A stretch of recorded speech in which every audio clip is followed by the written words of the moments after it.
You're listening to Wake Up with Patti Katter, where we're overcoming trials with triumphs. Now, here's your host, Patti Katter. Hi, everybody. Thanks again for joining me this week. Today, I have Tom Satterly on the show. Welcome to my show, Tom. Thanks, Patti. I appreciate you having me on.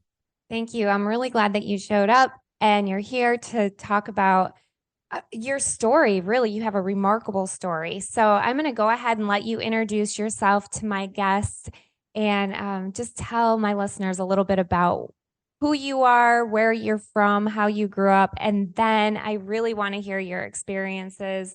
You're a Delta operator. You were in the military. So I want to hear all about that. A lot of my listeners are military, so they're going to be super excited to hear about you. Awesome. Yeah, I grew up small town Indiana. I've zero plans in life. And then one of my friends in high school joined the military and took off while I was building houses. And he came back from basic training and told me how great it was. He was off to Germany. And it hit me at that moment, that day, actually, that I'm going to either be stuck here swinging a hammer and building houses or, you know, as a kid, you get 5 minutes of thought and then you're off to the next thought. So it was one of those, I can get out of here. I can do the same thing he's doing. So that day I joined the military, and that was late summer of 85. And in early February of 86, I went to basic training at Fort Leonard Wood here, where I live now in Missouri. And I ended up going to Germany for the first 3 years. And then the rest of my 22 years were spent in special operations, just due to what had happened to me in Germany. I had bumped into a couple of people that knew of different schools to go to that were cooler, like French Commando School and German Ranger School. And that gave me a different taste versus sitting in the motor pool every Monday and doing the same thing and never going anywhere. And though I was in Germany, we were always planning to blow up all the bridges in Germany to stop the Russian horde back in the day. It was still boring. We still didn't have money to do any training. So when my platoon sergeant took us to a couple of different places and I got to go to, like I said, French Commando School and German Ranger School, I decided I want something more. I'm not going to get out. I'm going to stay in. And so when I hit my 3-year mark, I reenlisted for the Green Berets just to get back to Fort Bragg. And then when I got there and made that, I was approached by some guys in the unit who told me after the Green Beret selection while I was in language school that, hey, we think you should try out for this next thing. I'm like, okay, that sounds cool too. Let's do that. And I made that in early 91. Wow. So there's a little funny story. My husband was stationed at Fort Bragg when he was in the Army. And when he first went there, I was pretty naive. So when I met him, he was a Marine Corps vet and he was a cop for 10 years. He was into the Army. And I'm actually really naive at that point. And I'm driving through Fort Bragg and I'm like, hey kids, let's go for a ride. We're going to go down these trails nobody's ever been down. And then I start seeing these signs like warning, do not enter, you know, all these crazy things. And I see these guys out in the distance and they're all like scruffy and these huge beards and stuff. And one of them starts yelling like, you're not supposed to be back here, turn around. So later I go back home and I'm talking to my husband's friends and he's like, man, you know, you're not supposed to be out there. Those were the first days that I started learning about Delta. That's funny. You know, you hear so many stories about the guys out there, and the stories are so much bigger than reality, which is fun. I've heard it called the Black Chapel, you know, behind the fence, things like that. And I'm like, oh, those are neat that I heard later in life. Because I didn't know anything about the unit when I signed up. It was just one of those, I showed up, I'm like, well, what is this place? I had no idea. But so many stories of people bumping in, you know, and people, you shouldn't be around here. It's like, okay, well, then you should have a fence up or something if I shouldn't be here, right? So it's funny that people claim more territory than they really own out there in Fort Bragg sometimes. Like, this is all secret because everybody loves a secret. It is true. It's so funny. And oh my gosh, my kids used to play all sorts of games when they were little, you know, like find the different places the terrorists can break in at the gate and things like that. Those are fun. I used to play those games too, like look for the ways in. Like I could get in there, you know. So that's actually a good job to get. There's called Red Cell. People can actually, and I've done it before for different organizations where you can practice breaking into their facility and then show them what's wrong. And that can be dangerous at times because they don't tell anybody that you're doing it except high level people. So it can get sketchy trying to practice that Red Cell stuff where you're showing people where their weaknesses are. Yeah, I don't think I'll just go in and play. So, how in the world did you think that you were just going to go from, you know, swinging this hammer, as you said, and I know you said it was kind of a process. You wanted to kind of do something else besides sit around and paint rocks, probably, I'm guessing. Um, so tell me, what was it like when you were going through some of your training once you started getting into different special ops training? Once you start removing those obstacles of the mental things that you thought, I'll never make that. Oh, I can't do that. Or those guys are so much better than me, or I'm not that good. Once you get past that obstacle, that's yourself, you realize, like the military has changed obstacle course to confidence course. It's the same course. You just don't talk about the obstacles in the way because it's negative thought process. You talk about the confidence you get when you go over those obstacles. And so that every school I went to gave me another boost of confidence. Like, well, I can do that. Well, I got away with it. I can really do this, and oh, wow, that doesn't kill you. So I can keep going. And I used to just tell myself they wouldn't have me do it if it could kill me. So I'll just dive right in and not worry about it. And I was wrong, but that's what kept me going, right? You could die doing it. And a lot of people do die in training, but it's one of those, I told myself that, they wouldn't let me do it if it was that dangerous, right? So everything they said to do, I just jumped. I'd dive right in and do it. And it was exciting. And every time I won, right, I didn't die. I kept going, and you get more and more confidence. And I just kept going at everything. The schools would line up. I would seek out other training opportunities just to grow and learn more, because I always never felt good enough. Like the imposter syndrome, like, how did I get here? I lived that way. And looking at all the people that you're surrounded by, these athletes, these warriors, these it's a Super Bowl, whatever, everybody calls it something, the highest of everything. You're like, man, I don't deserve to be here. And so you struggle with that the whole time. And what that does is it drives you to do more things, to feel better, feel stronger, feel more powerful. And that's just what I kept doing. And then, you don't realize that what you're doing is telling yourself the whole time you're not good enough. So mentally, I'm hearing you're not good enough. So when that all ends and there's no more training to go to, and there's no more, hanging out with your bros and going to work, you sit back with the memories left of, I wasn't good enough, was I? I just kept trying to be better the entire time. But the training gives you that confidence to do everything in combat that you probably wouldn't do if you thought about it. That's really interesting. I never really thought about it, but you're talking about something actually none of my guests have ever talked about. And I've had a lot of veterans on my show over the last 16, 17 years. And I don't think any of us have talked about that, not feeling good enough. And that's why they keep going. But if you really break down their stories, it kind of does boil down to that. So tell me a little bit about first of all, what's one of your biggest memories, I guess, in the military, whether a great memory, a challenging one? What is the number one memory that sticks out to you? My number one memory that as soon as you start asking was popping in my head was sitting on a bed in Somalia the night of 3 October. We'd started early in that afternoon, and it's now dark at night. And the volume of fire in the city was so great, in and out. And our house was being picked apart by RPG fire, rocket propelled grenade fire. And it was just blowing our walls down and injuring our men. And my team leader came into the room at one point. I was sitting on the bed pulling guard out of a window. And I asked him, I said, hey, are they going to make it? They were coming to try to rescue us. We were trapped there and ended up being trapped there for 18 hours. And I said, are they going to make it? And he looked at me and he just kind of, I don't know. I turned around and left. And that struck me to this day. I think of it that I needed a motivational speech then, right, to keep me going. And what he gave me was the truth. And he didn't know. That was his fear speaking as well. And he was just being honest instead of filling me full of lies and crap that wasn't going to happen. And I just remember sitting there with a sinking feeling of, I'm not going to make it. We're not going to make it. And he didn't want to tell me that. And that kind of built me up that gave me the ability to shake off the fear and to shake off any hesitation that I might have had, and just give me that confidence of, well, if I'm gone, I'm going to do everything I can do to help anybody I can help out and take out as many as I can before I'm gone. And that kind of helped me get through that night.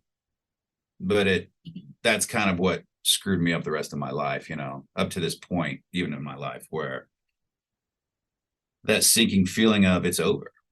It's truly over. And at that point is where I lost empathy and compassion for many, many years of my life, because in my mind, when I made it out alive, when I really truly thought I was going to die, I told myself that'll never happen again. That can never happen again. So I have to train harder. I took the blame on myself as an individual that I need to train harder so I can get out of that situation. Which led me to my number 2 point in the military, where it happened again in Iraq, and I was in charge this time. And it wasn't to the extent of it was as it was in Somalia, but it was one of those, here it goes again, and I'm in charge now, and I'm calling Black Hawk Down over the radio versus the youngest guy, one of the youngest guys on the team, who had no responsibility. And so that made it a close number 2 because I'm in charge of everyone now, and their souls are under my command and my responsibility. So that hurt a lot harder. But that memory of being out of control and not in charge was my number 1 feeling of, I'm going to die and I'm never going to go home. When you were in Iraq, where were you? Everywhere. I mean, my sector that I was responsible for was Baghdad and south and west towards Fallujah and Ramadi. But I mean, we were all over Iraq. And I don't know a lot about the Somalian War. I know my husband does. I was briefly talking to him before. He remembers when he was in the Marines that was going down. How long were you in the military? Because I'm sitting here trying to add up the years, and I'm like, man, I know you weren't in Vietnam, but you were in a while, hot minute. 25 years. All right. Wow. So, did you have a family? Several. I gave them up each time. I was married 10 years ish. When I joined, I married pretty soon. Actually, right after basic training, I was one of those, I'm never going to see a woman again. I don't know what, young and excited and dating. And I was off to Germany. Let's get married. I got married and that lasted 10 years. Basically lasted up till after Somalia. Probably a couple years after Somalia, everything broke down. And then shortly after that, there was a short marriage. And then after that, I got married again for another 10 years ish. And we had a son who's now 24. And it was one of those where I just kept choosing my career. When you put so much into something and that's all you think about, and you're young and you've been traumatically injured and your emotions are not mature. And I was just kind of choosing my life, my military career over any family, which I completely and utterly regret now to this day. But it was just, I had a family, and I think it took a toll on every one of them, obviously. And it took its toll on me as well. Well, you're kind of trained like that, right? You're married to the military first and then your family. Yeah. Honestly, you get the most satisfaction out of it because you go to work and you're contributing to something and they're contributing to what you do, and you don't have to pay bills with them. You're not raising kids with them. The hardest thing to do, right, is to teach part of you into somebody, how to be a human, and instead of following a manual on how to go to combat and keeping each other alive. So that becomes, you bond the most when you struggle the most and the most adversity. And me and my wife have not been through combat together. So it's hard to bond as much as you do with some people who you might die next to. So you do tend to lean towards the teams more, which is, what we do in our nonprofit now is it's not what you do, right? That's not what you do. Your family has to be number 1, always. Tell me about your nonprofit. Yeah, All Secure Foundation. We help special operations, active duty, and veterans and their families work through relationship issues, post-traumatic stress, and to understand what it does to them, and then give them modalities of healing or send them to places that do different modalities of healing that we've gone through that help them recover as a family. And we tell them if the veteran or the active duty individual is not ready to get help, which many, many, many times we're not, that the spouse can start anyway. A lot of people teach them, the spouse can't go unless the military member goes. It's like, why are we tied to that? It's a family still, right? And if one is healed, they can help the other heal. So we kind of started focusing on the families first. So you say did you get remarried or? Yes. My wife now, Jen, been married. We've been together 10 years now.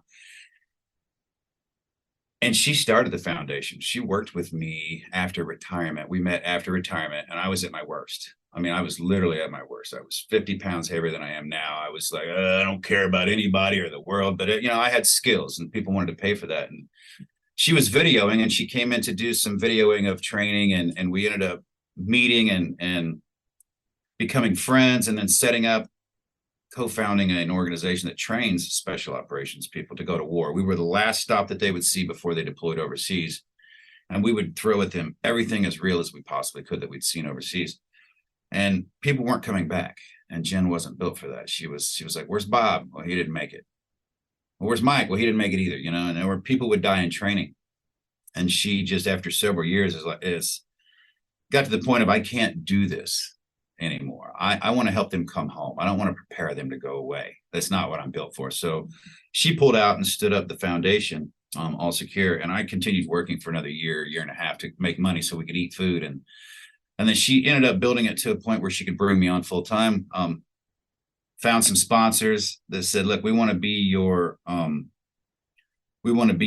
sponsor. We want to be like your business partner. We don't want to just donate." So they set both of our salaries. They told me that I had to come off of work and go full time on the foundation and pour my soul into it. And then basically paid all of our admin fees for everything we do up to this point still now.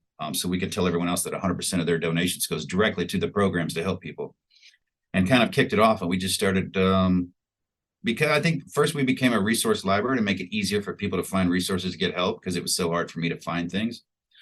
And then we validated what worked, and we videoed it and posted it so people could feel more comfortable about trying new things. And then we continued to write about it. And then we started to host our own retreats, where we'd have 10 to 12 couples come in on weekends for a 4-day retreat, and work with our licensed clinical social workers on relationships and how to identify what post-traumatic stress does, so both members of that relationship can understand it and ease the tensions and help that curiosity of, what's wrong with me? Spouse is like, "Am I crazy? You act crazy. When I tell you about it, you freak out on me." And it's like, this really happens, and nobody can understand it unless they live in it. And so our counselors or coaches, I'll call them over state lines, or coaches, and they help people understand that you can work together on this versus, fighting with each other against the enemy, but yet you're fighting with each other, versus, hey, we want you to fight together against that enemy, which is, your emotions and how you feel and everything else that causes you to behave poorly at home. One thing that you must feel pretty good about, though, is she did see you at your worst and you were 50 pounds heavier. I was like, "What were you thinking? What were you thinking?" She goes, "I saw your insides." I'm like, "Well, that's good. Nobody else did." So it's been a struggle. I haven't been that nice guy.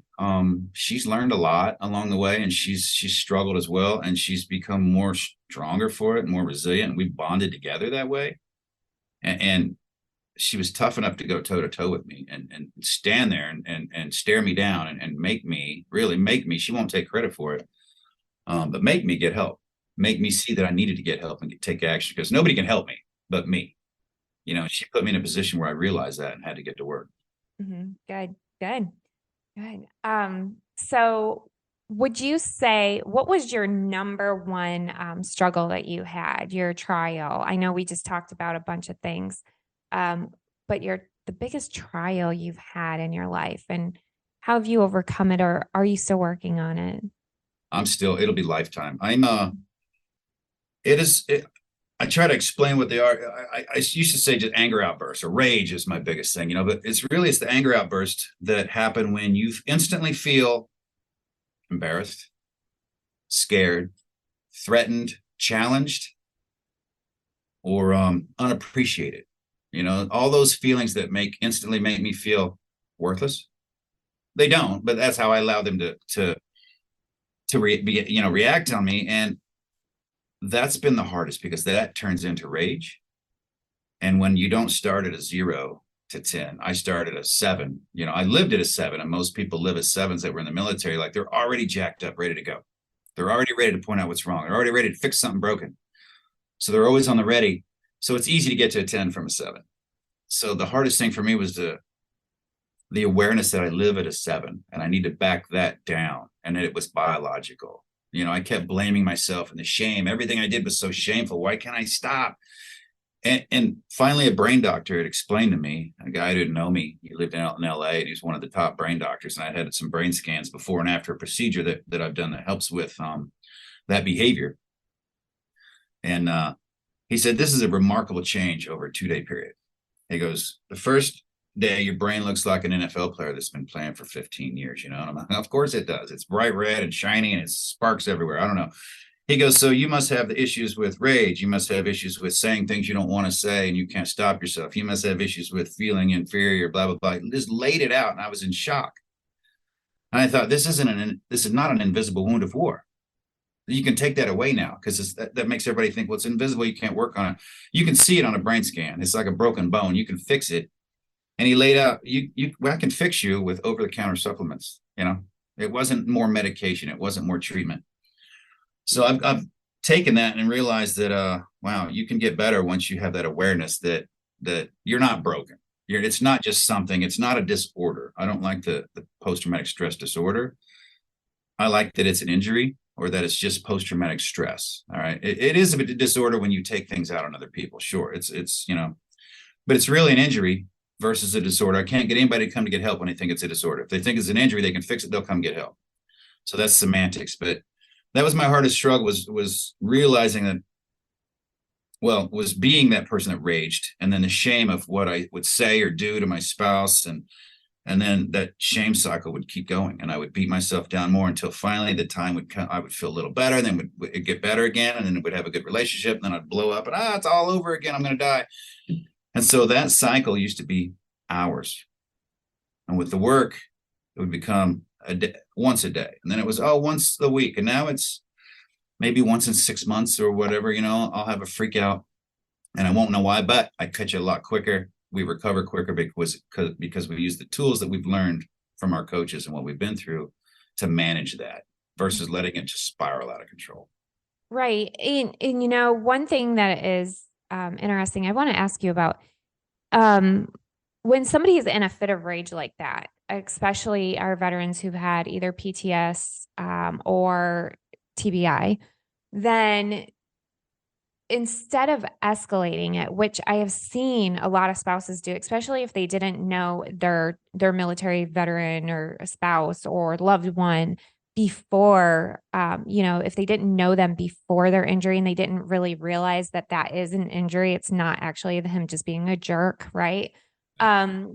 Instead of escalating the situation, what are some things that you notice can help calm you down? I mean, for my husband, it's more like you just leave him alone. You let him go. He goes and puts a blanket over his head and he goes on the couch.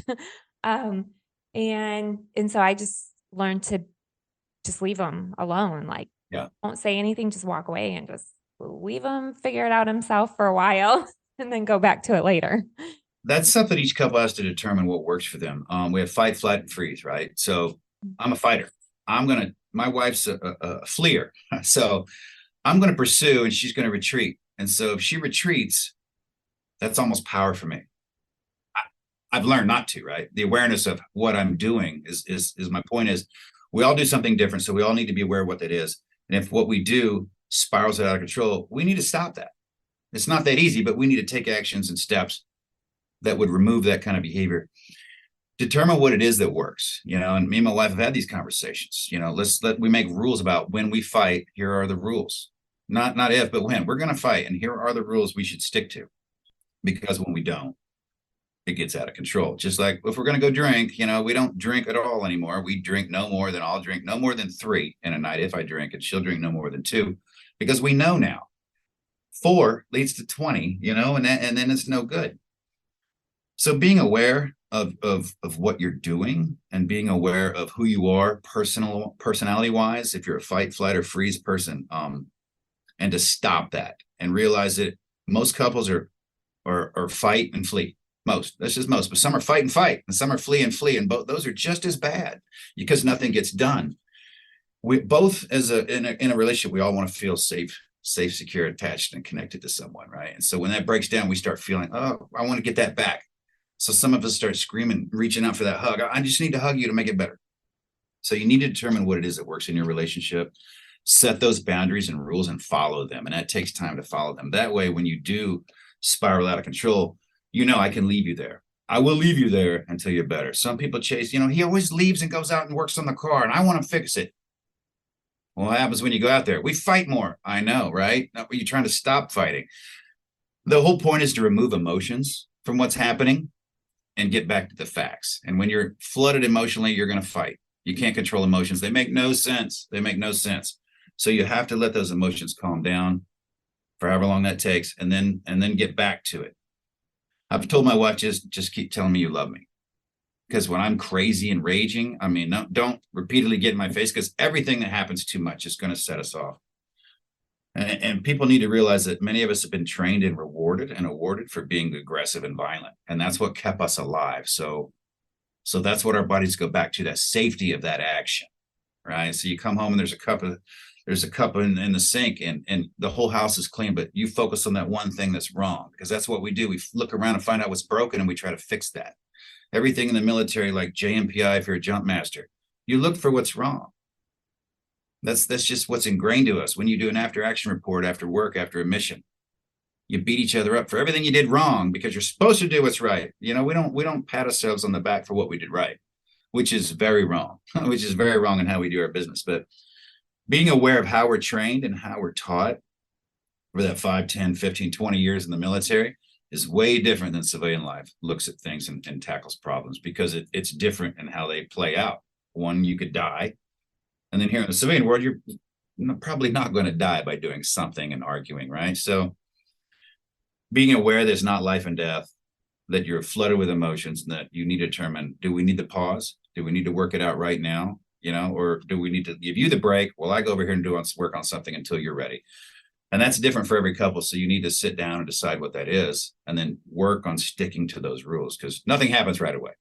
Mm-hmm. Mm-hmm. You have a book out. What do you talk about in your book? Pretty much how screwed up my life was. Pretty much it's a memoir of my life, but it's mostly how I screwed everything up and why it happened to me, and then how I got out of it in the end. And then my wife's book, Arsenal of Hope, kind of continues on with that. A little bit more of how I screwed everything up and what I did and what the bad things I did was, but yet more of how we got back together and how we healed and stayed together. And it's kind of just I really wanted it to be not a book about, look at all the cool stuff I did, because the book's full of bad stuff that I did, things that a lot of people won't admit. But I know that if you get on the dance floor first at that gymnasium and you're the first one out there, people will finally start to join you, right? They just need a little bit of encouragement from somebody else who will do it. I figured, why not me? Why not be first? So throughout my dirty laundry, knowing that many others have the same dirty laundry, and then throughout what I did to get out of that dirty laundry and how to improve my life. And that's kind of my goal, is to let people know they're not alone and that there's a way out if they get to work. That's really good, because I've seen some people online who are really great, influencers in the military community, and they get afraid to put all of the dirt out there. But then, the trolls, they go after and try to find the dirt on you. This way, like, you just put it out there, everybody can know, and people can move on. And I think it's important to share that, because we all have the dirt. We all have all the crap. And I think the only way to really help one another is to put it out there, so that you can share how you've dealt with it and how other people might be able to deal with it too. So I really appreciate that. It weighs you down. And I put that out on our retreats. Jen and I are at every retreat we run, and we lay our story out there. And it's one of the retreats I was telling people about how good I felt, how I did bad things, but I feel good now because I shared them with my wife. I told her I came clean. I don't have to worry about the phone ring and an email coming in or anything else, or anybody calling going, guess what? I got you. Because, we're public. And so people know, and people want to jump on that. It's sad, but they do. And my wife now knows if something comes up, she'll look at me and go, nope, you know everything. She's like, I know, I'm good. I laugh about it because I feel so much better. And I talked about that in a retreat. And then a year later, an individual wrote me and said, hey, during that retreat, I was having an affair. And I was at a retreat with my wife, and I was in the middle of an affair that I had already just ended, but she didn't know about it. And I was horrified. When you told that story about how you never felt better after sharing the truth, he goes, I held on to it. I didn't know it. And finally, one day, he decided to tell her, look, this is fresh for you, but it's not for me. It's months old, 9 months old. But I had an affair, yada, yada, yada. But I have to tell you, of course, it starts all over. That's a very brave thing to do. You could have tried to hide it forever, right? But that stress on him was killing him. Wrote me immediately. He goes, "You were so right." He goes, "Now she's flaming mad and it's going to be a long time, but I am sleeping at night. I feel better. Now she's pissed at me for sleeping at night for the first time in 20 years. However, that's just because she's mad at me, but he knows that he's on the healing path now, and they're working on their relationship, and they're getting back together, more stronger now because of the honesty of it all. And his life is less weighted down. Mhm. So where can people find your book, and tell us more about who qualifies for your nonprofit? So both of those questions for you. So you can find my book on any place that sells books, Amazon. You can find it at allsecurefoundation.org if you want a signed copy. They're a little bit more, but that money goes, 100% of that money goes back into the foundation. And that'll get you a signed copy. That's for my book or my wife's book, but they're both on Amazon as well, and they're both at other major bookstores. And who qualifies for our retreats? Combat deployed special operations in any capacity, support any capacity. If you're in special operations or you worked with special operations, attached. I think there's attached in a sign now, which throws me off, but attached in any capacity, and your significant other can attend a retreat. That's combat deployed. And that's because we're looking for the worst affected. For any help and counseling, any special operations, active duty or veteran in any capacity, or their family member can reach out to our website and request a coach button, and get a coach within 48 hours to talk to and start scheduling.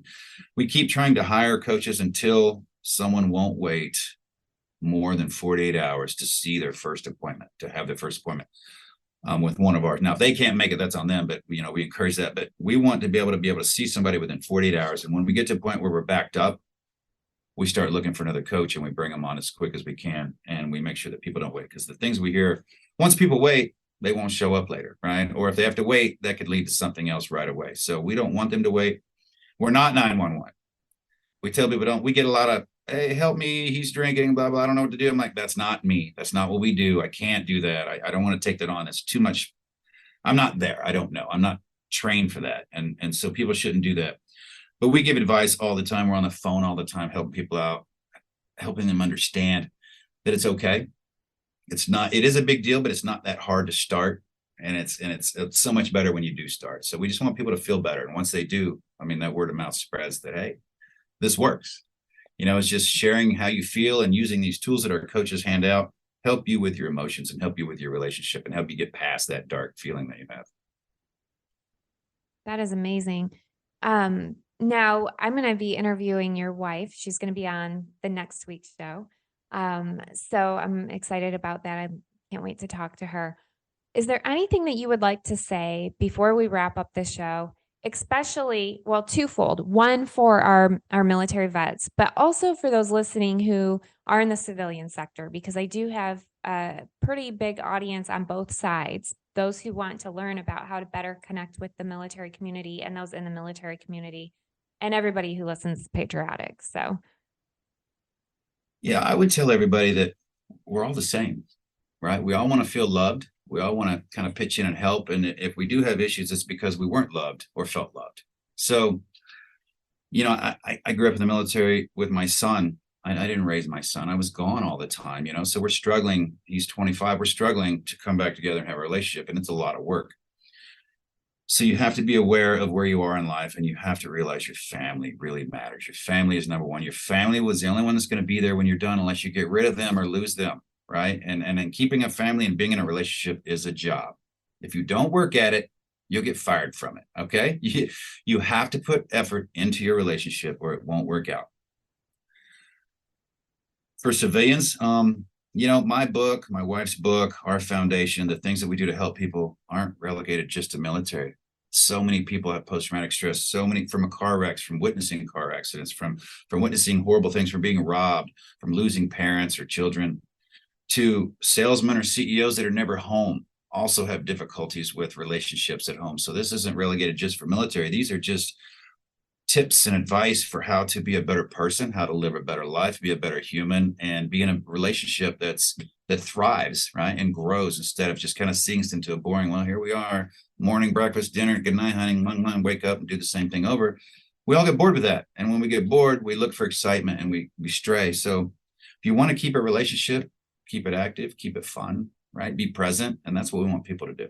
And I think everybody needs to hear that message. Absolutely. Thank you. Thank you, Tom, for being on the show. And one more time, share your website, please. Our website is allsecurefoundation.org.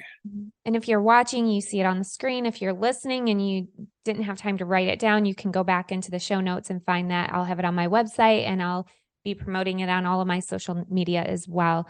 Tom, thank you so much for your service. Thank you for sharing your story, and thank you for continuing to serve the way that you're serving. It's really, truly inspiring. Thank you, Pat. I really appreciate it. I don't think I could have it any other way. Thank you. Thank you for listening. Please head over to pattikatter.com for the latest updates on Patti, her talk show, and what she's up to. You can also find her on Amazon TV and Roku, and on Facebook, Instagram, and Twitter at Patti Katter. Until next time.